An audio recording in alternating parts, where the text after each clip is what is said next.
Bueno, quería informaros antes de dos cosas, antes de dar comienzo a la siguiente ponencia de Luciano Lavajos. Quería informaros, por un lado, hemos puesto una caja ahí, muy bonita, es una caja de resistencia. Queremos pedir vuestro apoyo para todas las compañeras y compañeros que han dado la cara por todos nosotros y por los árboles, en toda la lucha y la campaña que está habiendo por la línea 11 de metro, que sabéis que la agresión previa... Un aplauso. La agresión previa, porque el primer proyecto iba por el Paseo de Yeserías, iba a la boca del metro y al final sabéis que va dentro del parque. Parque Comillas, Parque Darwin, afectadísimos. Y tenemos aquí varias compañeras que luego esta tarde nos van a hablar. Pero queríamos esta mañana, por gente que no vais a poder asistir esta tarde, pediros vuestra colaboración. Esto comenzó el 11 de diciembre, es cuando entraban las motosierras, se agarraron a los árboles y en este caso han sido 3 compañeras detenidas y 30 multas. La ley Mordaza la han utilizado como han querido y bueno, pues piden ayuda económica para tanto pagar las multas como una defensa jurídica. Hay un crowdfunding que nos ha llegado a muchas personas, de hecho ya hay casi 430 donaciones. El objetivo es conseguir 20.000 euros y ya van casi 13.000, con lo cual la colaboración es muy interesante. Y a vosotros os pedimos, bien físicamente, en esa caja de resistencia, tenéis ahí una hoja informativa con un código QR para entrar, si queréis, ver tanto toda la información como si queréis hacer la donación online, ¿vale? Entonces, yo agradecer muchísimo a las personas que nos representan a los árboles en esta lucha, en esta campaña, que esperemos que... Bueno, pues de sus frutos, ha ido a Europa, bueno, ya nos contarán esta tarde, por un lado. Y luego, por otro lado, comentaros que este formato, esta jardinera especial que hemos hecho, muchos de los compañeros que estáis aquí nuevos, la primera jornada que asistís, como ha dicho esta mañana Nico, esta es la 19, son muchos años, desde el año 93, la primera. Y bueno, pues esto es un homenaje al oficio de jardineros, a la jardinería municipal, a la gestión directa y a comisiones obreras, que ha sido el sindicato que nos ha defendido siempre y continúa dándonos el apoyo. Entonces, lo que hemos hecho ha sido, como no nos daba tiempo, ni hay ahora mismo gente dispuesta a hacer otra jardinera, y este es mi llamamiento, lo que hemos hecho ha sido una jardinera especial haciendo una recopilación, fotocopia, de todos los artículos que han salido a lo largo de todos estos años, algunos, ¿cierto? Gracias, Nico, sobre el arbolado, ¿vale? Y otros, bueno, que un poquito nos han parecido interesantes. Objetivo, hacer otra jardinera. ¿Cuándo? Ya veremos quién, ahí está la cuestión, gente que estéis dispuestas a echarnos un cable.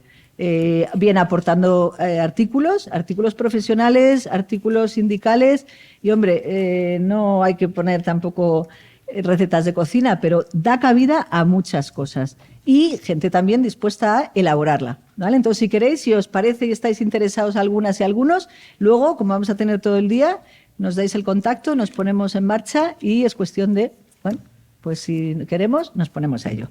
Y ya me voy al grano. A presentar a Luciano es complicado, entre otras cosas por la trayectoria y porque además les conocéis la mayoría de la gente que estáis aquí. Entonces yo muy breve.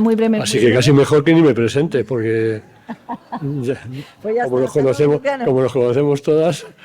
Bueno, yo así muy resumidito diría que ha sido y será siempre una persona, un trabajador y un ecologista que siempre ha luchado en defensa de los árboles, de las zonas verdes, del patrimonio histórico, cultural y medioambiental que suponen y que albergan nuestros parques, jardines y el arbolado urbano.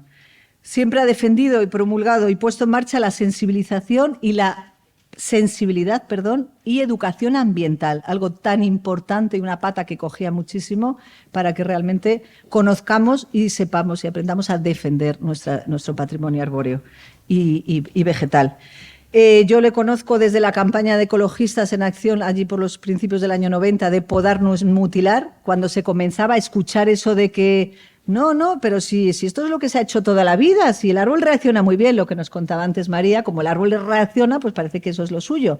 Bueno, pues conocí a Luciano y a otros compañeros ecologistas creando esa sensibilidad, tratando de transmitir y de compartir ya muchas cosas técnicas que se conocían, pero a nivel muy pequeñito, de muy poquita gente interesada y didáctica, y gracias a ellos, 30 años después, pues muchísima gente, tenemos ya un poquito más de conciencia, de información, de sensibilidad. Luego es autor de varios libros, siempre defendiendo y compartiendo la importancia del oficio de jardinero, de jardinera, y la importancia de la ecología en la jardinería, la serojardinería. Y bueno, pues por suerte, aún jubilado, todavía podemos compartir con él muchas cosas. Así es que Luciano va a hablar sobre la evolución histórica del arbolado en la ciudad de Madrid. Adelante. Bueno, pues muchas gracias, Gemma, y muchas gracias a Comisiones Obreras por seguir contando con una persona así que ya está por ahí con los nietos y esas cosas. Y encantado de estar aquí, que es como entrar en casa, es como entrar así en el salón de casa. Y veo muchísimas caras conocidas, así que os agradezco la confianza y no sé si lo que voy a contar pues va a ser de interés. La verdad es que antes lo comentaba con María Sánchez Blanco, que ella se ha tirado a una piscina con esto del server, ha cogido ahí todo este tema de los árboles urbanos ahí con mucha fuerza y con mucho interés. Y bueno, pues yo también me voy a tirar a una piscina que no sé si es más profunda o más complicada. Así que espero que os interese lo que voy a contaros, ¿vale? Tú siempre te tiras a las piscinas, Luciano, pero como sabes nadar muy bien, y si no vamos a socorrerte. Otras personas. Bueno, lo primero que hay que decir es que yo no soy historiador. Eso quiere decir que esa es el primer tranco de la piscina, ¿no? El primer trampolín. Entonces, hablar de historia sin ser historiador, pues es un... Entonces vamos a hacer una aproximación histórica esperando que en algún momento se hagan 2 o 3 o 5 tesis doctorales sobre este tema que es tan interesante. O sea que hay mucha investigación por ahí pendiente por hacer, ¿no? Me ha interesado mucho lo que ha comentado María del tiempo, el paso del tiempo. Nosotros pasamos por el tiempo muy rápidamente, no nos enteramos prácticamente. Y si eso pasa en el caso de los árboles de la ciudad, cuando hablamos de qué pasa con los árboles en el pasado, pues esto todavía se complica más, ¿no? Bueno, uno de los primeros planos que tenemos de la ciudad es el de Pedro de Teixeira, de 1656, en el que podemos ver hasta 1000 huertas y jardines, la mayor parte de ellas con árboles de todo tipo. Este es un documento único, que no todas las ciudades pueden contar con él, y es verdad que no podemos identificar qué árboles eran los que estaban ahí, pero sí que podemos, siguiendo los textos y siguiendo documentos de la época anteriores y posteriores, podemos hacernos una idea de cómo iba esto. No solamente en los aledaños de la ciudad, lo que podríamos llamar los suburbios o las zonas así perimetrales, sino también en el mismo centro de la ciudad, podríamos decir que cualquier madrileño tenía acceso a un árbol muy cercano, a un árbol, y no solamente a un árbol, sino plantas de todo tipo, por supuesto de huerta, pero también no solamente de huerta, sino también plantas interesantes desde el punto de vista ornamental. Esta es una imagen de lo que es ahora las Cibeles, la huerta de... A ver, por ahí, ¿alguien hay por aquí me vaya echando una mano? La huerta que está ahora donde el Palacio de Cibeles, el Palacio de Correos, ¿cómo se llamaba? ¿No? ¿De Buenavista? No. La Huerta de San Juan, ¿sí? Venga, la dejamos en la Huerta de San Juan. Bueno, el pasado de nuestros árboles tiene que ver mucho con nuestro pasado cultural y esas referencias latinas pues no pueden faltar. Entonces, Columela es un clásico. A veces con Tito lo hemos hablado lo de Columela. Columela nos dijo, por ejemplo, cómo teníamos que reproducir los olmos. Una cosa que dices, un tío hace 2000 años nos contaba cómo era esto de que teníamos que cultivar los olmos y reproducirlos, ¿no? Y era un hispano y se nutría de la tradición de otros también, de otros agrónomos romanos del momento, anteriores y alguno posterior también, que sabían muchas cosas de los árboles. Estos romanos habían aprendido casi todo lo que sabían, y lo dicen ellos, de los cartagineses, que eran primos de los fenicios, los púnicos, y esta gente pues tenía conocimientos profundos de agronomía. También habían bebido mucho de los egipcios, ¿vale? Y seguramente una de las tradiciones culturales más importantes, que esto es cíclico, porque vamos a ir pasando de la maurofilia a la maurofobia. Yo no sé en qué momento estamos ahora con esto de Gaza y tal, no tengo mucha idea de cómo andamos, pero lo que sí que es cierto es que tenemos ahí un pasado hispano-romano, andalusí muy potente. Es decir, no podemos renunciar a todos esos clásicos andalusíes que durante 4, 5, 6 siglos estuvieron publicando diferentes tratados de cómo cultivar los árboles, recogían esas tradiciones clásicas y nos contaban cosas de qué hacían ellos con los árboles. En muchos casos, introducción de árboles o cultivo de árboles que ya tenemos, que seguimos teniendo. Así que vamos a ir dándole protagonismo a los árboles. Estamos ahora en el momento este mágico de la floración de... ¿Cómo le llamáis? ¿El árbol del amor? Sabéis que tiene un montón de nombres, ¿no? También le llaman el árbol de Judas. ¿Eso lo sabíais? Bueno, pues eso de la traición en el amor, ¿no? El amor, la traición. Bueno, Judas. Y también nuestros antepasados andalusíes le llamaban algarrobo loco. Conocían esta especie, la cultivaban. ¿Por qué cultivaban esta gente los árboles? Aunque este no es un espacio muy bueno para interactuar, a ver si somos capaces de... ¿Por qué cultivaban este árbol? A ver, que no sea solamente yo el que se moja, sino que también os mojéis vosotros y vosotras. ¿Por qué cultivaban el algarrobo loco? Es un árbol, la madera no es muy buena. A ver, ¿eh? Por las flores. ¿Y qué hacían con las flores? Se las comían, muy bien. Hacían una vinagreta con las flores y tipo alcaparra y se las zampaban.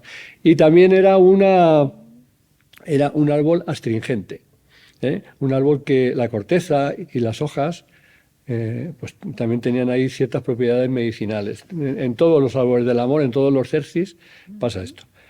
Conocían también la variedad alba, la variedad de flores blancas, que es una variedad que últimamente no se ve excesivamente, pero es una variedad de gran belleza. Y bueno, pues forma entornos muy interesantes, ¿eh? Las flores siempre nos ha atraído, y no solamente es un árbol de parque como este de la Casa de Campo, sino que también es un árbol de calle con un porte medio, con un pequeño problemilla ahora justo por el tiempo este, ¿no? La sila esta, pero que en general es un árbol bastante sano, con portes ahí contenidos, que no suele invadir si se le coloca en buenos sitios. Y es un árbol que ya desde el siglo XI, desde el siglo XII se le conocía. Y se ponía en los huertos y se ponía en los sitios donde se podía poner. Por supuesto no en las calles, porque todavía no era moda poner estos árboles en las calles, entre otras cosas porque en las calles no había sitio y la gente tenía tan cerca los árboles y los huertos que no tenía necesidad de tener árboles en las calles. Otro árbol también de este momento es la amelia. La amelia que está llenando ahora mismo toda la ciudad, que pensamos que es un árbol, no sé si alguien ha pensado que es un árbol moderno, es un árbol... Pues no, esta gente ya conocía la amelia, conocían sus virtudes. ¿Para qué utilizaban la amelia? A ver, esto me interesa mucho, en lo que voy a contar. ¿Para? Sí. Y otro uso más prosaico, otro uso más vulgar. Para los piojos. Se hacían unos potingues, unas pócimas para la cabeza. Sabéis que el tema de los piojos, de los parásitos estos, bueno, pues hasta hace no mucho tiempo, y todavía los que tenéis hijos o nietos pequeños como yo, todos los años hay que andar pendiente de a ver qué pasa con los pipis, ¿no? Pues estos también tenían este problema. Y este árbol, que se usaba no solamente para esto, era un árbol que también se utilizaba mucho para sombrear las norias, para sombrear la zona de agua, y también se ponía en algunas ocasiones en los paseos, cerca de las tapias, cerca de las casas. Es un árbol que está ahora empezando a brotar, así que no hay fotos de las flores, ¿no? Es uno de los árboles que nos dicen que también se llamaba árbol del paraíso. ¿Conocéis más nombres de la Amelia? A ver. Cinamomo, ¿alguno más? Acederaque, ¿no? Era el nombre andalusí, Acederaque. Otro árbol que también tenía el nombre de árbol del paraíso es este arbolito, que se ponía mucho más cuando éramos pequeños, ahora se pone menos, pero también se sigue poniendo mucho en parques, en calles da problemas porque se tuerce, porque da muchos rebrotes. No es un árbol fácil de mantener en calle, pero es un árbol que también se ponía mucho en este momento que estamos comentando, desde el siglo XI, siglo X en adelante. ¿Para qué se utilizaba este árbol? Azufaifo blanco, se comían los frutos. Esto nos lleva a pensar que los antiguos, nuestros antepasados, no ponían árboles solamente por su capacidad ornamental, ponían árboles para algo. Esta sensación de que la belleza y lo útil son cosas ahí distintas, la gente esta no la tenía, ¿vale? Entonces, para ellos lo que valía para algo, lo que se podía comer, lo que se podía utilizar como medicinal, lo que tenía usos, era también lo bello, ¿de acuerdo? Y esto fue así durante muchos siglos, hasta el siglo XVI, siglo XVII, que se empezó a decir que los árboles de huerta y los árboles de jardín son cosas distintas, son cosas diferentes. Otro árbol también que se plantó desde muy antiguo, que seguramente introdujeron los fenicios, es el ciprés. El ciprés es un árbol que nos vino con las colonizaciones del este, con los fenicios, con los griegos, con los cartagineses, y que siempre se ha utilizado con una madera preciosa, una madera muy, muy interesante. De hecho, la mayor parte de los bosques de cipreses del norte de África tienen una distribución muy escasa, pues se esquilmaron con este fin, con una madera de mucha calidad, de alta calidad, y por supuesto con una capacidad ornamental muy importante. En estas granjas, en estas casas andalusíes, en estas fincas de recreo, se plantaban siempre dos cipreses como señal de hospitalidad, más allá de los tópicos de que es un árbol funerario, que como ya conocéis, ¿no? Y es a partir de 1513 cuando empezamos a tener literatura ya en castellano, que nos hablan de estos árboles, ¿vale?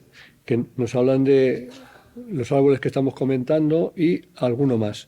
Pero siempre insistiendo mucho, este es un librito que se publica en 1592 de Gregorio de los Ríos, y aquí nos cuenta, no solamente nos cita los árboles, sino nos dice cómo hay que cultivarlos, cómo hay que reproducirlos, quieren mucha agua, quieren poca agua, y es el caso del árbol del amor, que él llama amor, y otro nombre más para que nos vayamos apuntando, sicamor.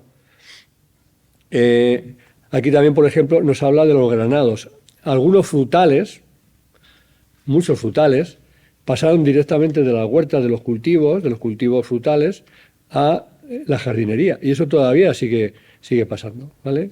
Es el caso muy importante de los granados, pero no solamente de los granados, árboles como los laureles. ¿Para qué se utilizaban los laureles? Aparte de para echar en las judías. Madera. ¿Cómo? Madera. No te oigo, Lola. Sí, para eso, sí, ese sería uno de los usos más interesantes, para vallar, para lindar, para separar propiedades.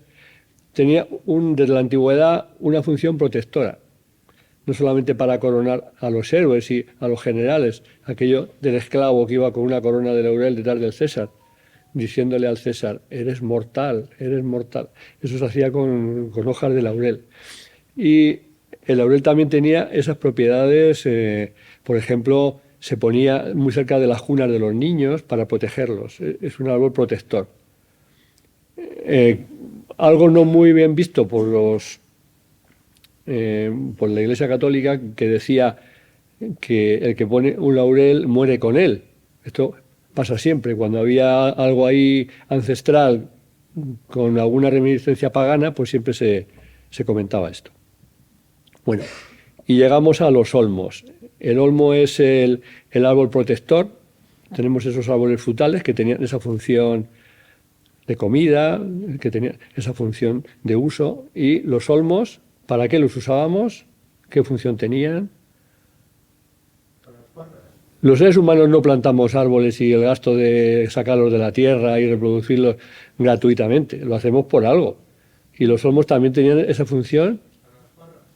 ¿Para las? Sí, para emparrar, eso muy bien. Pero también era un árbol protector que se colocaba en las lindes, en el lado norte de las fincas, para quitar los fríos, para quitar los hielos. Y también tenía una función claramente utilitaria, en el sentido de que era una de las mejores maderas que se conocía. Una madera de mucha calidad. Las hojas se comían, las comía el ganado y en tiempos de hambruna también las comía la gente. Las semillas también se comían. Por tanto, era un árbol un poco como el cerdo, que se aprovechaba todo. Y las leñas, por supuesto, y las maderas eran de alta calidad. Y el olmo durante muchísimo tiempo fue el árbol que estaba en los paseos. Los primeros paseos a finales del siglo XVI que conocemos eran de, ¿cómo se llamaban los olmos? Álamos negros, negrillos, ¿sí? No hay por aquí ninguno de los mayores que nos diga que eran los negrillos, ¿no? En la Casa Campo los jardineros mayores no eran olmos, eran negrillos. Bueno. Olmos como estos que han ido desapareciendo, que nos quedan muy poquitos, y que Columela, como comentaba antes, pues nos cuenta cómo se hacían, ¿eh? Se hacían de esqueje, se ponían los surcos muy espesos para que saliesen derechos. Esto es un texto de Alonso de Herrera, que ya en 1513 publica un libro sobre árboles y ahí nos cuenta muchas cosas interesantes. Por ejemplo, nos dice Alonso de Herrera, que esto no lo podíamos traer tranquilamente a este momento, y no se quema la constelación, cito de memoria, ¿vale? Y no se quema la constelación que tenemos los españoles, que no pensamos en lo venidero y vamos gastando lo que tenemos ahora sin pensar en el futuro. Si en el pasado nuestros antepasados no hubiesen pensado en el futuro, ahora no tendríamos árboles. Creo que es una de las lecciones muy temprano, en 1513. Todavía no habían llegado los Austrias, era la gerencia de la regencia, perdón, del cardenal Cisneros. ¿Eso qué quiere decir? Pues que ya eran conscientes en ese momento, a principios del siglo XVI, de la falta que nos hacían los árboles y lo importante que era plantarlos, reproducirlos y tenerlos por todos los sitios. Bueno, y hay que seguir plantando olmos. Ha habido en los últimos años campañas, diversas campañas para plantar olmos. Se han plantado olmos en el Retiro, en la Casa de Campo. A ver qué tal funcionan esos clones resistentes, a ver si funcionan bien o no. Y también se está investigando mucho con el olmo blanco, con el Ulmus laevis, porque ya sabemos que los olmos siberianos en las calles, a ver, tenemos que ponerlos en cuarentena, ¿no? O sea, que los olmos siberianos, que fue una alternativa muy buena que tuvimos durante muchos años, que nos han dado un servicio fenomenal, nos han dado muchos beneficios, pues ahora estamos ahí con los olmos siberianos mirándolos con lupa. Y los almeces, muy hermanos también de los olmos. Durante mucho tiempo nos dijeron que no sé si estáis al tanto de las últimas investigaciones estas con el ADN y tal, que ya no es una ulmácea, como nos contaban, que es de la familia del cannabis. Bueno, los olmos también se ponían en las norias, también se sombreaban los animales, se ponían cerca de los estanques. ¿Y qué usos tenía, además de esto, los almeces? A ver, ¿para qué servían? Madera. Para hacer herramientas, muy bien, para hacer bieldos, para hacer horquillos, este tipo de cosas. La madera era de alta calidad, se utilizaba para todo. Y también los frutos se comían, ¿eh? Los frutos no es una comida ahí muy para llenar la tripa, pero bueno, se comían. Y creo que es en Atapuerca donde han aparecido ya huesecitos de de Celtis, que quiere decir eso que ya en aquel momento nos los comíamos, ¿no? Los almeces se han ido sustituyendo en muchos sitios a los olmos, son árboles magníficos, con variedades muy interesantes y con especies que yo creo que no estamos poniendo mucho, como los Celtis sinensis, que es un árbol, porque siempre que pensamos en los Celtis pensamos en árboles enormes ahí, ¿no? Con un porte de 30, 40 metros. Y no, hay también Celtis que perfectamente los podemos poner en las calles y tienen portes contenidos, portes muy interesantes. Y seguimos con los frutales, los membrillos, los granados, que ya hemos comentado alguna cosa, los almendros, las palmeras, todos cultivos utilitarios, cultivos de frutales que poco a poco se han ido adaptando y que hemos ido metiendo en la jardinería casi sin darnos cuenta y que crean espacios de alta calidad ambiental. Las palmeras, ya no ponemos esta, claro, porque estas se nos hielan, pero ponemos las palmeras canarias, que en Madrid aguantan muy bien, o ponemos las butias, que también aguantan bastante bien. Y seguimos poniendo ya no frutales en las calles, pero seguimos poniendo, a cualquier paseo por la calle podemos ver que está lleno de frutales por todos los sitios, sobre todo ahora en primavera, ¿no? Y tenemos ciruelos de flor, cerezos de flor, manzanos de flor, y aquí en Madrid hay menos cítricos, pero cada vez empieza a haber más, sobre todo en jardinería privada se ven muchos cítricos. Los cítricos se lavan, pero nuestros abuelos lo que hacían era cultivarlos en grandes mafetones, y ya del siglo XVI nos cuentan que los guardaban en el invierno. Por tanto, los cítricos también es un cultivo conocido de la época romana, las sidras, y que poco a poco pues, es un cultivo que se empieza a extender. Y si es verdad esto que creemos que sí, aunque no sabemos muy bien cómo va a evolucionar el tema del cambio climático, las temperaturas, pues seguramente veremos muchos más cítricos por todos los lados, no solamente en Sevilla o en Córdoba. Las moreras, también un cultivo frutal, un cultivo del que se utilizaba tanto los frutos como las hojas para los gusanos de seda, con diferentes variedades que se siguen poniendo, variedades que algunas de ellas han caído un poco en desuso, como la morera papelera o las macluras, pero que tienen un gran poder ornamental, son árboles de sombra magníficos. Esos árboles que también necesitamos en calles pequeñas, en calles que no tenemos mucho sitio. Así que las moreras están llamadas ahí a seguir en nuestra jardinería. Y los pinos piñoneros, también un árbol frutal, también un árbol que ya cultivaban los romanos y que los romanos tenían ahí como algo, bueno, muy interesante. El pino romano, todavía en algunas guías antiguas aparece, en vez de pino piñonero, pino romano. Es un pino que da un gran valor paisajístico a los entornos como este del Retiro, que a veces se coloca muy mal, como se ve en la imagen pequeña, a veces se coloca ahí en calles estrechas, como esta de Reina Victoria, que yo no sé a quién se le ocurrió poner ahí pinos piñoneros, los pobres están sufriendo todo el tiempo. La buena elección de especies, adecuada elección de especies sigue siendo ahí una cosa que seguimos cargando con ella después de muchos años. Los pinos piñoneros dieron entrada a otras coníferas. Al principio nada más que eran pinos piñoneros, luego poco a poco pues los cedros, las piceas, como esta picea ilmitiana ahí de la plaza de Murillo. Y el tema de las huertas, por tanto, es nuestro pasado histórico. El tema de las huertas arboladas, de las huertas con árboles para diferentes usos. Y esos usos protectores que estamos comentando, entre los que estaba la sombra, pues es lo que también hemos heredado, ¿no? La utilización de los árboles para protegernos. Los árboles son grandes protectores. Yo diría que más que servicios ecosistémicos, que no sé qué pensar del concepto de la palabra esta, servicios ecosistémicos, había que cambiarla por nuestros grandes protectores en las ciudades, igual que sabían los antiguos. En la huerta se colocaban negrillos, se colocaban almeces, siempre protegiéndolos en las norias, como estas norias de la ribera del río Manzanares, que nos cuenta Lauren. Arriba vemos también el arbolado de Nuevo Cuño, el arbolado de la Ronda, no sé si lo veis en la parte superior de la foto. ¿Veis las rondas? Esa seguramente sería la ronda de Segovia.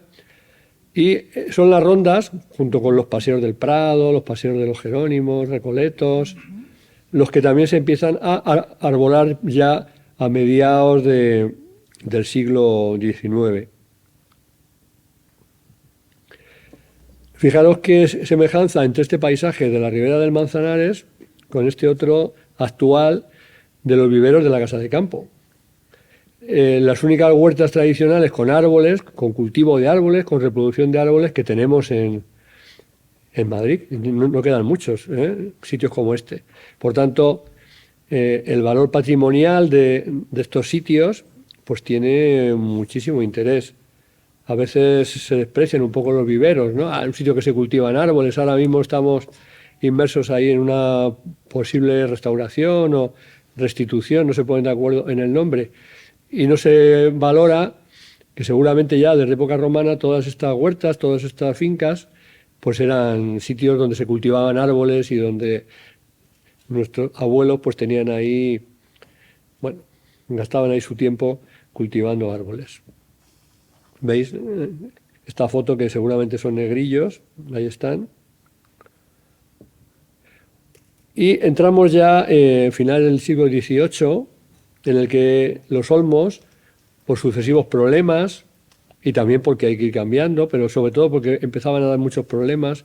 La reproducción de los olmos ya sabéis que es por esquejes, es decir, siempre se utiliza la misma planta madre, y eso a la larga, después de siglos y siglos, pues empieza a dar problemas. Y uno de los primeros árboles que se empezó a cultivar, primero en el Jardín Botánico de Barcelona, luego en el Jardín Botánico de Madrid, el de Migas Calientes, y luego ya en los viveros municipales, pues fue la robinia. La robinia, que tenía también muchos nombres así comunes. Uno de los más bonitos es aromo. La robinia es un árbol que durante muchísimos años pues fue el árbol de calle por excelencia. También con variedades y con especies de flores rosas, que ahora también se empieza a recuperar. Que son un poco más frágiles, yo creo, ¿no? Estas, ¿no? Son un poco más debiluchas. Y las gledisias, que solamente con la foto esta ya nos podemos hacer idea de ese aspecto protector, ¿no? De las lindes y de las parcelas. Y que es un árbol magnífico, que tiene variedades sin espina, variedades inermis, como la sumbu, y que también se puede poner, aunque yo creo que las variedades así no son tan resistentes. Pero bueno, se sigue utilizando mucho y es un árbol fantástico.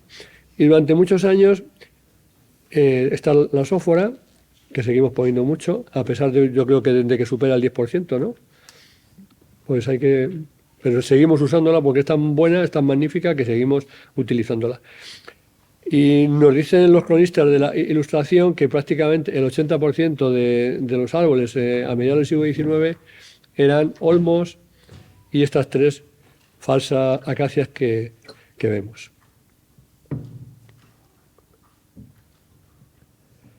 Y los plátanos.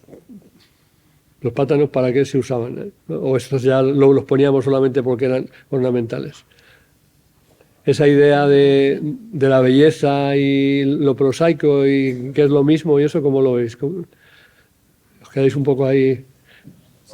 Nos hemos ido haciendo un poco sin tener dinero, que es lo peor, ¿vale? Sin tener dinero, sin tener posibles, nos hemos ido haciendo un poquito burgueses.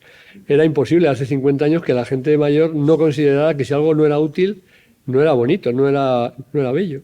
Todavía la gente mayor que hemos conocido, nuestros padres, nuestros abuelos tenían graves problemas para entender lo de los regalos así porque eran regalos. Te regalaban algo que sirviese para algo. Bueno, no insisto más en esto.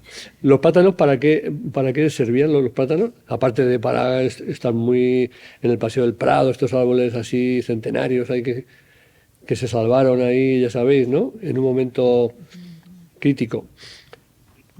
Bueno, tienen una madera fenomenal. Tienen una de las mejores maderas de los árboles así de calle. Y es un árbol que traen los borbones, ¿eh? Es un árbol borbónico, que ya se conocía de antes, hay especulaciones y ya se utilizaba en el mundo hispano-romano, pero realmente empieza a ser conocido a partir del siglo XVIII. Un árbol noble que no llega a las calles hasta el siglo XX, hasta casi final del XIX, principio del siglo XX no empieza a llenarse en las calles de plátanos. Eran árboles para los paseos reales, eran árboles para los jardines reales, eran árboles de la nobleza, no eran árboles que se pusieran de cualquier manera. Igual que los castaños de Indias. Los plátanos que estos días estamos aquí reivindicando, ¿no? Como estos del Parque de la Arganzuela, que yo me resisto a llamarlo Madrid Río. Yo sigo llamándolo el Parque de la Arganzuela. Bueno. Y que crea espacios de tanta calidad ambiental como estos de las Cuatro Fuentes aquí en el Paseo del Prado, ¿no?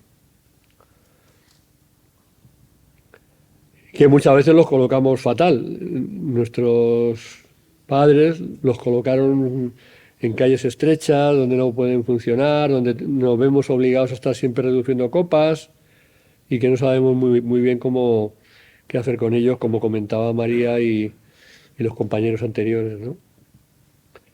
El castaño de Indias, que es un árbol muy interesante y que ahora mismo, con el cambio climático, seguramente nos empiece a dar problemas.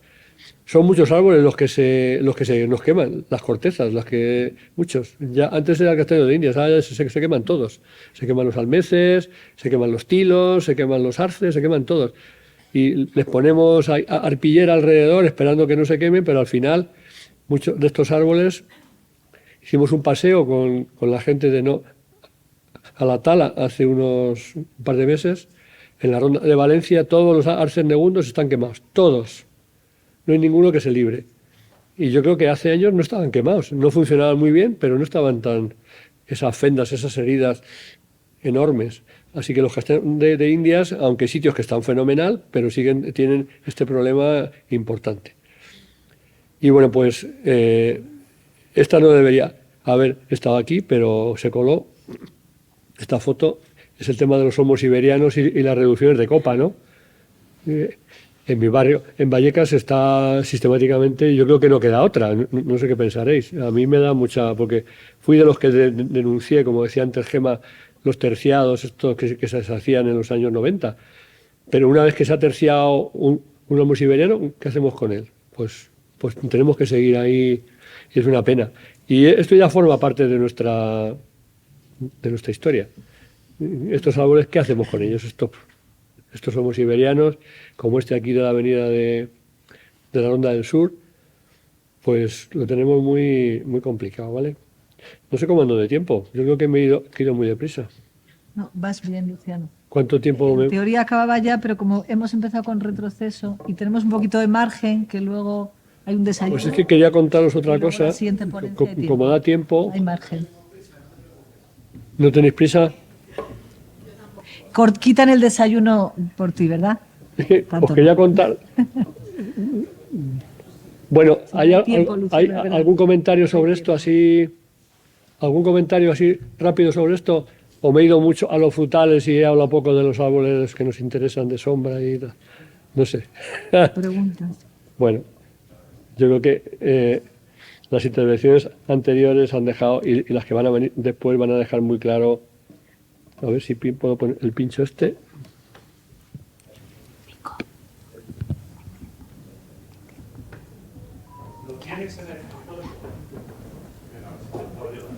¿La otra presentación la tengo también? Ah, vale. Hay 3/4 horas de la comida. Y la tengo aquí por aquí, a ver, ¿esta será esta? Mira, lo primero que tenemos que hacer es dejar de presentar Vale. para iniciar la siguiente, ¿vale? Ahora minimizamos aquí, a ver, en el escritorio, si lo tendrás aquí, esto lo vamos a cerrar, tenemos tantas cosas aquí. Claro ¿Ves? Aquí, ¿cuál vale. quieres abrir? El catálogo. No, al vuelo singular, el de arriba. Bueno, abrimos los dos, no pasa nada. Vale. Y ahora elegimos cuál presentamos. La de arriba. Es que Sí, ya el le doy. otro es un PDF. Arbolado singular. Muy bien, espera. En pantalla completa. Vale. Ahora nos vamos al otro lado y la presentamos. Cuando acabe, Aquí. hasta la comida. Y le decimos que presentar la presentación de ventana y que es esta. compartir. Bueno, ya está, ¿eh? Disculpas por estas cosas. Nada. No pasa nada. Bueno, cuando me invitasteis a estas jornadas, comenté con Gema y también con Carlos, y vamos a dar Bueno, la idea es que siempre nos asociamos inevitablemente a que hay que hacer alguna reivindicación. Hay que, ¿no? Si no, ¿para qué estamos aquí, no? Bueno. Los árboles singulares de Madrid, que también son historia muy importante, porque son los árboles esos que heredamos de nuestros abuelos. No es verdad desde el siglo XVI, pero sí del siglo XIX algunos todavía, y del principio del siglo XX muchos. ¿Y qué pasa con los árboles singulares en la ciudad de Madrid? ¿Vale? Bueno, esto es un pequeño resumen de cómo funciona el tema de los árboles singulares. Se ha mejorado muchísimo del catálogo, aquel que hizo el ICONA en el 74, con 343 árboles, se ha mejorado mucho. Hay que decir que los árboles singulares mueren de éxito, la mayor parte de ellos. Si son árboles que llegamos ya a ellos cuando están ya muy mayores, están muy envejecidos muchas veces, y casi siempre los daños que sufren pues tiene que ver con las infraestructuras que se hacen para facilitar su visita. En Madrid tenemos un catálogo de 285 árboles singulares, y Valencia, la comunidad autónoma que tiene mayor número de árboles singulares. La Comunidad de Madrid lo incluye dentro de un catálogo regional, en un decreto del 92, que suele actualizar de vez en cuando, el último de 2015, pero me voy a centrar sobre todo en el catálogo de singulares del Ayuntamiento de Madrid, que se hizo en el Plan General Urbano del 97.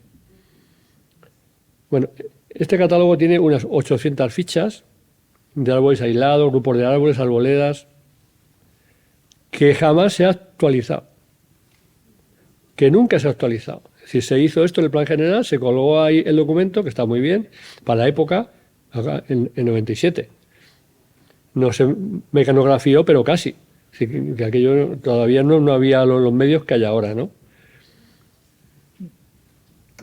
Y, bueno, árboles singulares que están bien, porque están en zona privada, como esta palmera. La butia dominada, las dos están muy dominadas en Recoletos. No sé, seguimos plantando árboles muy cerca de árboles singulares.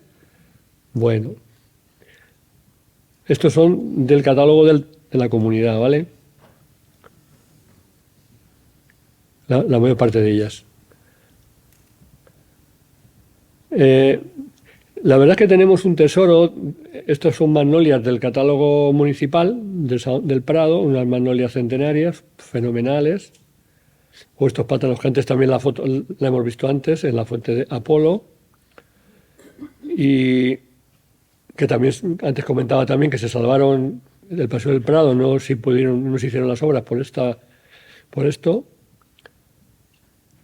Y bueno, lo que quería traer aquí, más allá de las fotos más o menos buenas, esta Plaza de la Lealtad, que sigue teniendo unos árboles singulares espectaculares, un castaño de Indias de los mejores de la ciudad, el guingo es magnífico, el madroño, un poco perjudicado, pero también está muy bien, o el aliguste, que también está fenomenal. Quería llamar la atención de que estos árboles singulares del ayuntamiento no tienen ninguna protección. Estos tres últimos que han talado en los jardines de Jimena Quirós, ahí estaban en el catálogo y no ha habido ningún problema en talarlos. Pero es que durante las obras de los túneles se cargaron no sé cuántos. Toda la zona de la Virgen del Puerto, que había castaños centenarios, perdón, se los cargaron, ¿no?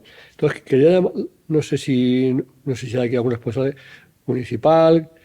Me da la sensación de que vivimos un poco de espaldas a este catálogo que se hizo hace ya tantísimos años, que jamás nadie se ha puesto a ver qué pasa con esos árboles, que jamás nadie se ha puesto a ver qué podemos hacer.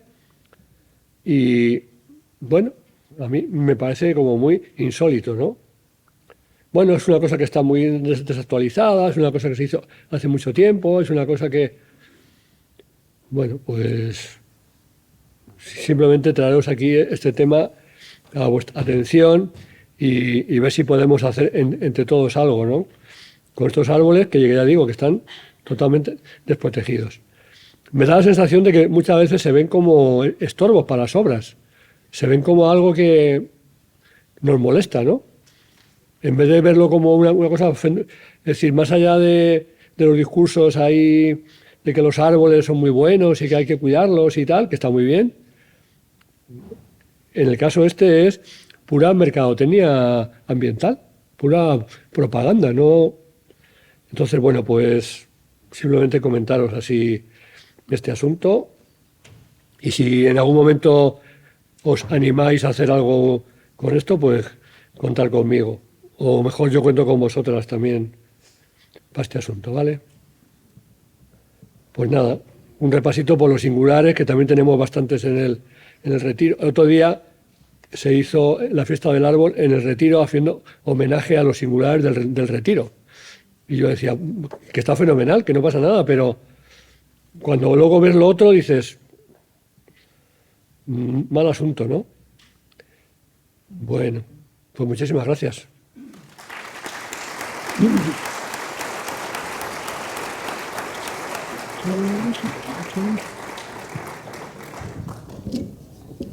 Bueno, pues muchas gracias, Luciano, porque ha hecho un gran esfuerzo, que estaba malito ayer, que casi no podía hablar y no se te ha notado. Pero bebe un poquito de agua. Tengo por aquí. Y ya, si queréis algún turno de palabras, es verdad que esta ponencia, como es más informativa y educativa, que las otras también, María, por favor, no se ofenda, pero sí a la hora de transmitirnos la importancia de los árboles en la ciudad de Madrid y la historia a través de su voz y su experiencia. ¿Tenéis palabras? ¿Alguna? Javier. Bueno. Pascual, por favor. El micrófono. Yo te preguntaría por el histórico árbol del Aguahuete del Retiro. Hemos visto antes una horquilla ahí que pone de 400 años a 200. Entonces, o del nuevo olivo que tenemos en el Retiro, que han llevado, que tiene 627 años, ni uno más ni uno menos. O sea, es que me parece que hay una cantidad de cifras por ahí que bueno... Nada más, eso. Y si nos quieres hablar del histórico árbol del Madroño, de Madrid, que no sé si será un árbol o era un arbusto, del oso no. Bueno, pues son 2 o 3 preguntas. Javier, gracias. A ver, yo no tengo opinión sobre el tema de los árboles, de la edad de los árboles. Yo creo que en el caso este del ciprés del Retiro, del Tasodium, yo creo que está claramente sobredimensionada su edad. Y yo creo que hasta los 200 años igual hasta nos pasamos. Igual yo creo que es un árbol de crecimientos enormes, de crecimientos espectaculares en buenos sitios, como son estos del Retiro, antiguos terrenos de huertas y tal, y yo creo que está muy sobredimensionado. Pero saber qué edad tiene, pues la verdad es que es bastante complicado, ¿no? Yo no me atrevo a dar cifras. Sí que creo que hay que tener cuidado y no caer en cifras mediáticas, en cifras de, pues el Retiro tiene el árbol más viejo de España, el Retiro tiene el árbol más viejo de Madrid, el Retiro tal. Yo creo que es un poco absurdo. Es un árbol fenomenal, un árbol magnífico, y que yo creo que no hay que gastar mucho tiempo en pensar si es más viejo, menos viejo. La cosa es que sigue funcionando, está fenomenal, y yo no le daría ahí muchas vueltas. Y no sé qué otra pregunta era, Javier, perdona. El olivo, el madroño. El madroño por... Bueno, los madroños, a ver, toda esta época que hemos hablado de este momento, digamos, histórico, cultural, en el que Madrid todavía no es ciudad. Madrid es un pueblo, bueno, una villa, ¿vale?, con muy pocos habitantes. Y el momento en que ya se convierte en ciudad, Madrid, esto no lo he comentado antes, Madrid es, digamos, un aprendiz de Toledo. Madrid aprende todo de Toledo. en Toledo, que es una ciudad muy antigua, de época romana, incluso anterior. Todo lo que sabemos de cómo cultivar, pero también en el tema de la arquitectura, dependemos de Toledo. Y el clima que tenía en ese momento, en el siglo XI, el siglo XII, el siglo XIII, hasta el siglo XVI, era un clima mucho más cálido que lo que luego pasó con la pequeña edad del hielo. Ese cambio climático, que yo creo que no está todavía suficientemente estudiado, en el que se ve que claramente nuestros antepasados tuvieron que adaptarse a un clima mucho más duro, con muchas más lluvias, con mucho más frío. Entonces, las especies que había antes, ¿vale?, en el siglo XVI, siglo XV, siglo XIV y anteriores, pues tuvieron que adaptarse. Y el madroño yo creo que hay datos suficientes para pensar que es claramente un árbol madrileño. Está en la Pedriza, está en la sierra por todos los sitios, está muy cerquita de Madrid. Y yo creo que es un árbol arbusto, ¿eh? Sabéis que hay árboles arbustiformes y arbustos arboriformes. Entonces, este sería el caso de un árbol que perfectamente puede vivir como arbusto toda la vida, pero también puede llegar a tener un porte arbóreo.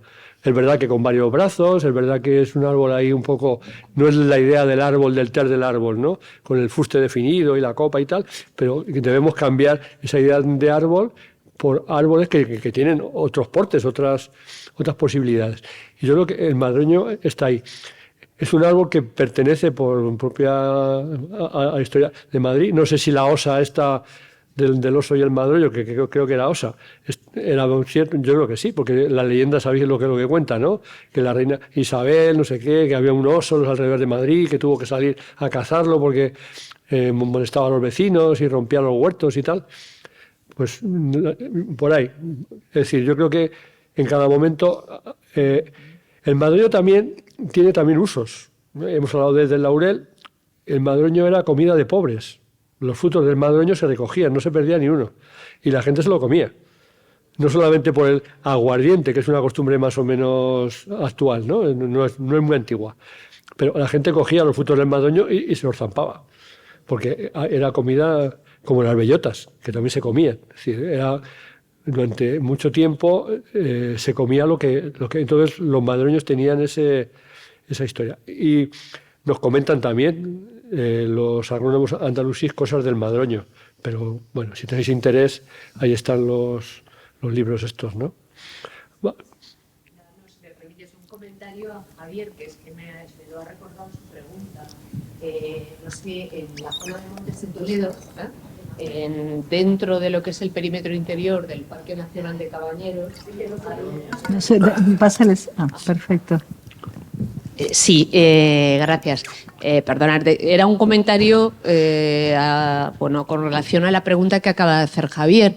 Y yo estaba recordando ahora mismo, con respecto de los madroños, que hay unas dehesas de madroño, por lo tanto con un porte arbolado, los madroños preciosas, dentro del Parque Nacional de Cabañeros en la zona de Montes de Toledo. En uno de los sectores septentrionales más alejados y menos visitados también dentro del parque, ahí hay unas dehesas de madroños impresionantes y os recomiendo ir allí, caminar por allí y verlas directamente. Y luego, con respecto también de la fauna y del oso y pues bueno, del escudo de Madrid, recordar el libro de Alfonso XI, del libro de la Montería, donde ahí se mencionan parajes, la distribución, también sirve un poco para hacer distribución de flora y de fauna, por supuesto, y de los cambios que ha habido en el territorio, en la población, en los paisajes, y ahí yo creo que tenemos un testimonio, lo comentabas tú, como una fuente importante en la bibliografía y los libros históricos o los libros de viajes, para conocer un poco también el área de distribución de determinadas especies florísticas y faunísticas, ¿no? Y los cambios y las motivaciones de los cambios que ha habido históricamente también en su distribución. Nada, era un comentario que me ha sugerido la pregunta de Javier. Sí, ¿no? Y nada, y muchísimas gracias por la conferencia. Muchas gracias a ti. Por toda la información que comentar sobre los madroños, así según estabais hablando. Durante muchos años en los viveros municipales cultivamos madroños y se regalaban a las familias madroños cuando nacía un niño. No sé si recordáis Es decir, los madroños pasaron a ser un árbol que era del monte a ser un árbol muy cercano, muy familiar en la época de Tierno Galván. Y tanto se puso de moda que precisamente en esta zona que tú comentas tuvimos que denunciar el arranque de madroños para jardinería. En esa zona cercana con Cabañeros se puso de moda, claro, la gente no quería tener un madroñito del vivero municipal que tenía un palmo, la gente quería tener un madroño ya de porte grande. Y esta zona eran madroños arbóreos y no sé si con permiso o sin permiso, llegaban los viveristas bastante irresponsables y sin escrúpulos y arrancaban los madroños, hacían un cepellón, que se puede hacer un cepellón con bastante facilidad, los madroños, es un árbol que se presta bastante, y se los llevaban y al comercio y se vendían. Y durante una época que los madroños estaba prohibido comerciar con ellos y en Italia se llevaban los madroños desde aquí. Entonces muchos madroños que hay en jardín italiano se llevaban desde aquí. En un tipo como lo del olivo, de la Iciar Bollaín, pues eso se hacía también con los madroños. Así que lo denunciamos en su momento y porque se puso de moda y claro, nadie quiere tener un arbolito recién plantado, esperar a que crezca, por lo que hablábamos antes del paso del tiempo. Entonces, pues, claro, pues efectivamente el madroño yo creo que nos pertenece, hay que reivindicarlo tranquilamente como un árbol, arbusto que cumple muchas funciones. No sé si hay alguna preguntilla más. Fernando, si os parece ya estas dos palabras y cerramos para poder ir a almorzar a media hora y luego ya la última ponencia antes de comer. Fernando y la compañera. Gracias, Luciano, por todo lo que sabes y por todo. Que yo te iba a hacer la pregunta al amigo, que siempre te la hago. Después de escuchar la ponencia anterior, después de ver lo que estamos ahora con el tema de la emergencia climática, ¿qué plantamos en Madrid? Bueno, la idea de poner esos árboles antiguos, esos árboles no primitivos, pero sí esos árboles que ponían nuestros abuelos y tiene un poco que ver con eso, Fernando, tiene un poco que ver con que no hay que desechar ninguna especie que en algún momento hayamos puesto y haya funcionado. Es decir, los frutales son bien de jardinería, bien frutales de fruta, que yo creo que había un grupo por ahí que reivindicaba poner frutales en las ciudades, no hace mucho, que la gente se echaba las manos a la cabeza, ¿cómo vamos a poner higueras y almendros y cosas por las calles, no? Pues aparte del interés que tiene desde el punto de vista alimenticio y tal, y curioso, para que la gente vea que la comida no sale del Mercadona, sino que sale de los árboles, pues tiene un interés ahí, yo creo que en ese sentido. Nuestros antepasados supieron adaptarse perfectamente, sin dejar de hacer jardinería, sin dejar de poner árboles, a momentos climáticos muy complicados.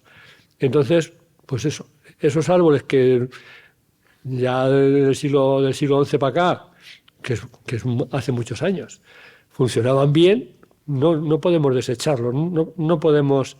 Entonces yo creo que hay un inventario de árboles de las 302 especies que creo que tiene ahora mismo la flora arbórea de Madrid, que creo que podemos ahí, hay especies que funcionan fenomenal, que funcionan y que muchas veces caemos en las modas y o bien no nos encuentran.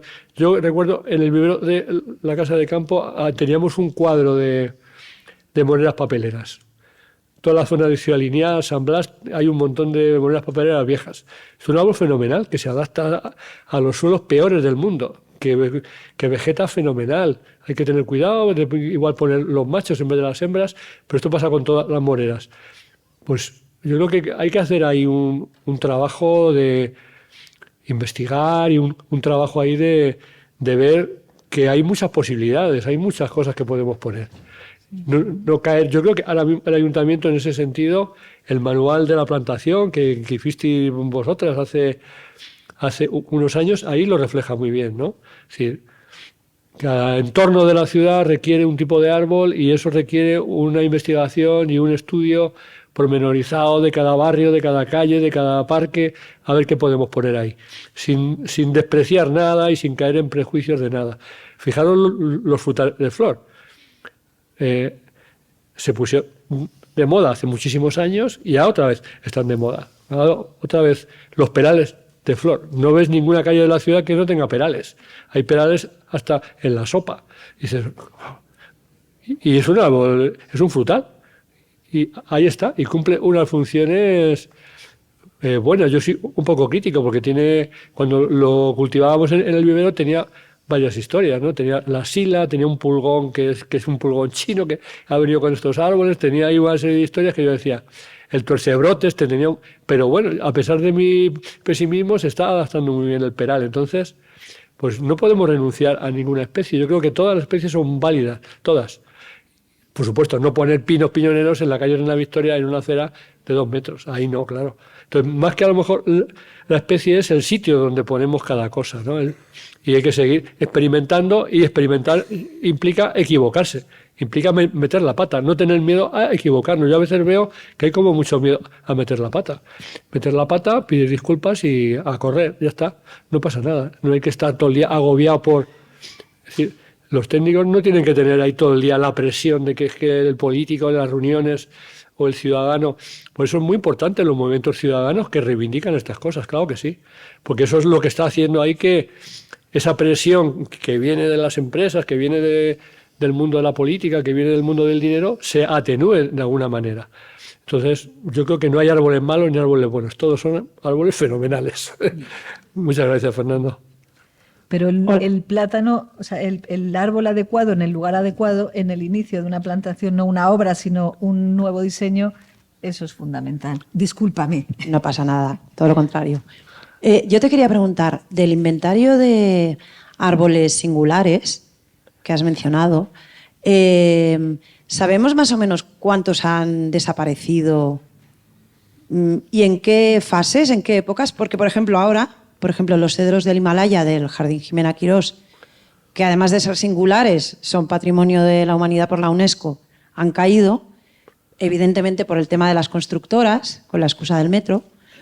Y quería saber si hay conocimiento, o tú lo tienes, de en qué épocas han ido cayendo estos árboles. O sea, en qué momento hemos dejado de considerar el árbol, una necesidad al nivel que sea, y lo estamos convirtiendo en mobiliario urbano, por lo menos aquí en Madrid. Si hay conocimiento de que haya unas épocas más que otras, porque yo, por ejemplo, ahora soy consciente del motivo, es el dinero, como bien dices, y la desaparición de los árboles la estoy viendo yo y me estoy fijando en que está pasando esto, pero no tengo conocimiento de lo que ha pasado anteriormente y qué ha pasado con la singularidad de esos árboles, lo que implica, más allá de que sean singulares, ¿no? Si implica algún tipo de protección, porque yo no la veo en ningún caso.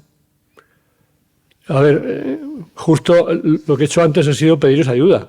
Deciros, no tenemos ni idea de lo pues que pasa. Aquí estamos. Claro, no tenemos ni idea de lo que pasa con los árboles singulares que estaban en el catálogo, que los técnicos tuvieron, yo creo que fue un acierto, que lo hicieron un poco ahí, ¿no? Un anexo dentro del plan general, tal, pero... Está muy bien, porque podemos datar y podemos ver, y además el catálogo te dice los magnolios de Sabatini, 100 años, no sé cuántos magnolios, no sé cuántos, ¿no? Por ejemplo, que hay, por cierto, una obra ahora prevista en los jardines de Sabatini, que ha habido varios comentarios con el tema de las raíces, ¿no? Si vas a hacer una obra en un entorno como Sabatini, ¿no? Con árboles centenarios, que das una patada y te salen árboles centenarios por todos los lados. Y eso hay que peleárselo. Algún chiringuito. Porque las empresas constructoras, que son las que mandan, pues marcan sus normas. Y eso encarece un poquito el proyecto y entonces no se hace ninguna protección de las raíces de los árboles. Entonces sí que creo que está pendiente ese trabajo de ver qué pasa con este arbolado singular del ayuntamiento, que alguien tiene que actualizarlo, ¿no? Alguien tiene que ponerse ahí a currar y con una cámara de fotos. Lo que antes comentábamos de la Virgen del Puerto, yo vi desaparecer todos esos árboles. Y unos cipreses y unos abetos, creo que eran, que estaban en el talud de Príncipe Pío, esos también desaparecieron. Había unos tejos y unos magnolios en el Parque de la Arganzuela, en el antiguo, esos también desaparecieron. Y yo siempre, que antes comentábamos, ¿no?, que en nuestro tiempo de vida es muy medido, así que no vivimos muchos años. Entonces yo recuerdo en los años 90 que teníamos el mismo problema, de presión de obras todo el tiempo, de la línea 10, de la línea no sé qué, de autovía, de ampliación de no sé cuánto, de constantemente en las ciudades hay una presión para que entonces tiene que haber una presión igual, de igual significado o mayor de los ciudadanos reivindicando sus árboles. Es decir, no es un problema solamente de que los políticos o las empresas tal. Es decir, sabemos cómo proteger los árboles ante una obra, lo sabemos. O a lo mejor no hay que hacer la obra. Y esto los ciudadanos tienen que tomar cartas en el asunto y tienen que enfadarse y tienen que reivindicar y hacer un poquito de ruido, en ese sentido, ruido positivo de la ciudadanía. Así que yo lo veo así. Hay que, cuando se reivindican cosas puedes perder, pero bueno, casi muchas veces ganas, muchas veces consigues cosas como, ¿no? Se consigue que se talen menos árboles. Pues mira, eso que hemos sacado. ¿No se consiguió parar la obra de la línea 11? Pues no. ¿Hemos conseguido que se talen menos árboles? Sí. Pues fenomenal. Vale, Nada, pues, muchísimo, muchas gracias. Palabra más. Nada, vosotros. No. Vale, si os parece, cortamos, nos vamos a desayunar media hora, pero muy justita, porque nos hemos pasado ya 25 minutos del horario. 25 minutos, ¿vale? A menos 25 comenzamos la siguiente ponencia.